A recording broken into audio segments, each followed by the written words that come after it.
After years in the military, I was finally heading home for Christmas. But just days before, my dad sent a message stating I was no longer welcome. I simply replied, "Got it."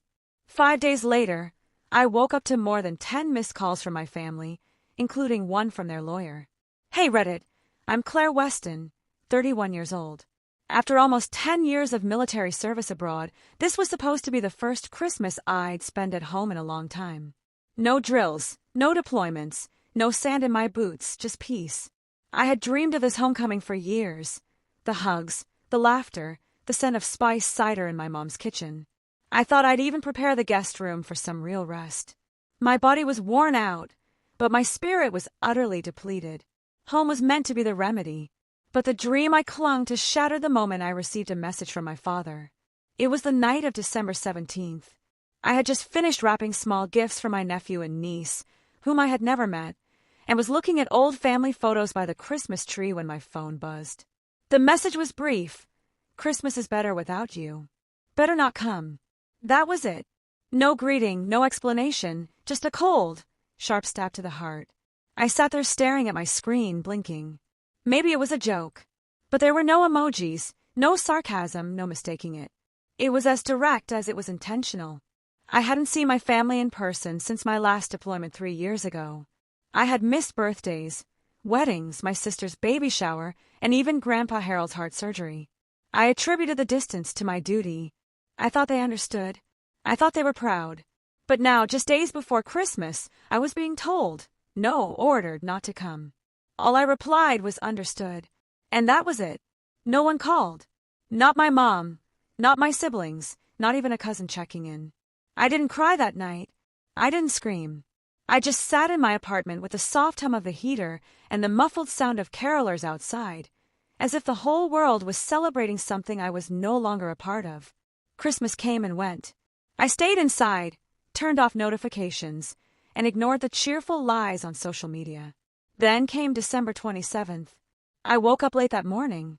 When I picked up my phone, there were 10 missed calls, 5 from my mom, 2 from my sister Lacey, 1 from my brother Nathan, 1 from my father, and 1 from an unknown number. There were voicemails, too, filled with regret and desperation. I listened. My mom's voice trembled. "Claire, please. I just found out what your father said to you. We didn't mean it like that. We need to talk. Something's happened." Lacey's message was colder. "You not showing up has complicated everything. You're not the only one hurting. Call us back." Nathan's message was frantic. "Claire, you need to call Mom. It's about Grandpa. He passed on the 24th. The will. You were supposed to be here." That last line made my heart drop. Then the voicemail that changed everything came. "Miss Weston, this is Marion Holloway, estate attorney for the late Harold Weston. Please contact our office immediately regarding the execution of his final will and testament. Time sensitive. Thank you." They hadn't even told me he died. The one person in that family who truly cared about me, who used to send handwritten letters to my base, who once sent me a care package labeled, "Not all family sucks," was gone, and they hadn't informed me. I sat there trembling with anger and sorrow and something colder, determination. I remember the last time I saw Grandpa Harold, 2 years ago, right before my transfer. We sat on his porch, and he said, "If anything happens to me, don't let them take what's yours. I've made sure you're not forgotten, even if they act like you don't exist." At the time, I thought it was just an old man talking, but now it felt like a warning. I called the law office. The attorney confirmed my suspicions. I was the primary beneficiary of Grandpa Harold's estate. His house, land, savings, and shares of a small business, everything. But there was a catch. I had to attend the formal will reading in person on January 3rd. If I didn't, the estate would be contested, and everything would go to my father. That explained the flood of missed calls and voicemails. They didn't want me back for my sake. They needed me there to secure the inheritance. After discarding me like trash days before Christmas, I asked the attorney one question. Did Grandpa know what they were like before he died? She paused and replied yes, explaining that he had changed the will 6 months ago and insisted that the reading be recorded to prevent them from pressuring me. I realized then that I was going, but not as the prodigal daughter seeking forgiveness. No, I was going as the family member they never wanted and the storm they never anticipated. I spent the following days gathering documents, printing the last few emails from Grandpa, and preparing my affairs. They wanted to play family politics. I was about to wage war. They chose to cut me off, and now they would understand what it felt like to be abandoned. This time, I wasn't coming home for Christmas. I was returning for revenge, armed with everything they tried to take from me and more. I arrived in town on the evening of January 2nd. Not a single family member knew I was coming, at least not officially. The will reading was set for 10 a.m. the next morning at Holloway and Finch, the same law firm that left the message. It was an old brick building near downtown. I had walked past it countless times as a child, but never thought I'd walk in as the center of a family storm. That night, I stayed at a local hotel just outside the city limits, quiet, clean, and far from memories. I avoided my childhood home, didn't visit my mother, and didn't stop by the cemetery, not yet. They wanted silence, and I was giving them exactly what they asked for. At 9:59 a.m. on January 3rd, I walked through the law office door, dressed in a crisp navy blazer, dark jeans, and boots that still had dust from my last deployment. My hair was tied back, and my eyes were weary but sharp. I looked like someone with nothing left to lose, and that was the truth. The receptionist nodded softly and opened the conference room door.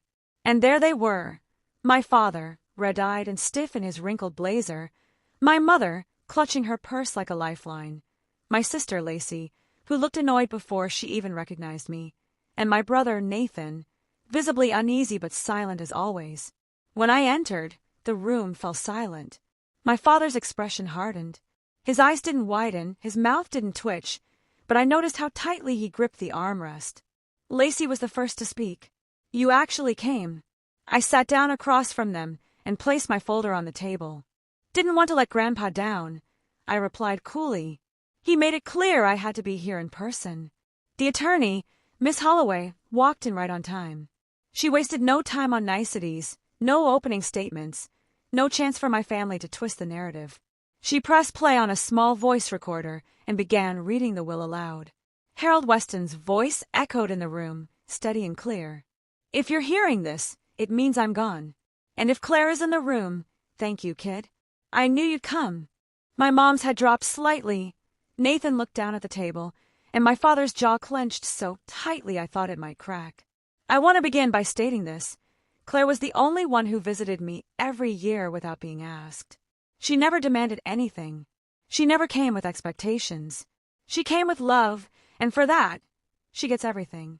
You could have heard a pin drop. The house, the land, the truck, the business shares, the savings account. All of it was left to me. There was a pause, and then Harold's voice added one last thing. "If anyone contests this, they lose their portion entirely. So think very carefully before doing something foolish." Lacey was the first to burst out. "This is absurd. You barely even spoke to him the past year." I turned to her, calm as ice. "And whose fault is that? You had time to plan baby showers and engagement parties, but not one of you thought to text me about the man who raised me when Dad kicked me out." My father narrowed his eyes. "You think just because you wore a uniform, you're better than the rest of us?" I leaned forward slightly. "No.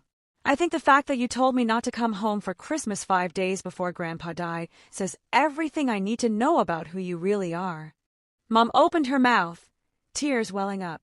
"We didn't know what your father had said. He didn't tell us." I cut her off. "You didn't ask. You never ask.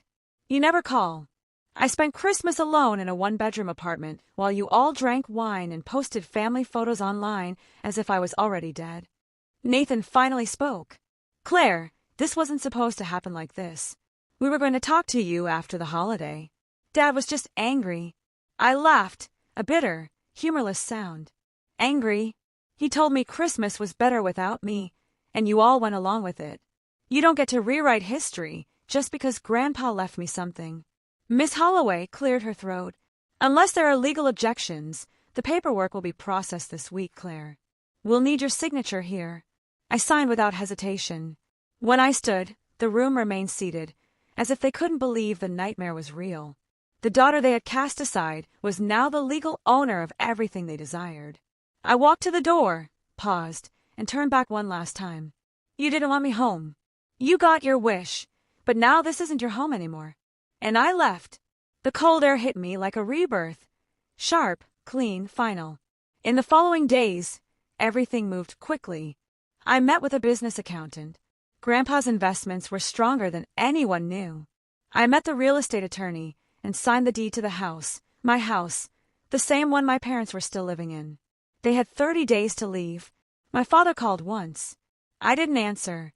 My sister emailed me, furious and sarcastic, calling me selfish and cold. I forwarded the message to Miss Holloway and blocked her. Nathan sent a long apology.